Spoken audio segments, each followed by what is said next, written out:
ہمارے مذہبی مقامات مکہ اور مدینہ میں غیر مسلم کا داخلہ کیوں ممنوع ہے، حالانکہ ہم ان کے چرچ وغیرہ ہر جگہ پہ وزٹ کر سکتے ہیں؟ جب حضور اکرم صلی اللہ علیہ وسلم نے کعبہ کو بتوں کی نجاست سے پاک کیا تو پھر اللہ نے اسی وقت کہا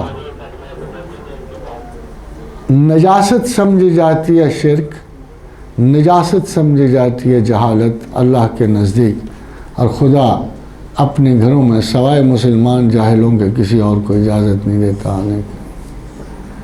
اگرچہ ہم بھی اس کیلیبر میں آتے ہیں، مگر صرف ایک لا الہ الا اللہ محمد رسول اللہ پڑھنے سے جو علمیت نصیب ہوتی ہے، جو یعنی انٹری ہے، ایک کوڈ ہے، خدا اپنے دونوں گھروں کو ایک ہی اہمیت دیتا ہے۔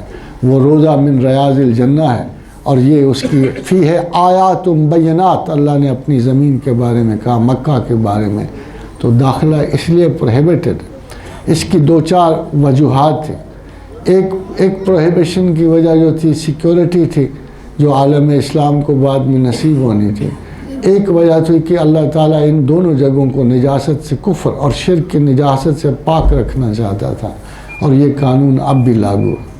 جب بتوں کی نجاست سے اسے پاک کیا گیا تو خدا نے وہ تمام بہانے ختم کر دیے کہ جس بہانے کوئی بت کسی قسم کا ان دونوں جگہوں پہ آ سکتا تھا، اور اللہ کے رسول نے خطبۃ الوداع والے دن کہا کہ آج شیطان اپنی عبادت سے مایوس ہو چکا ہے۔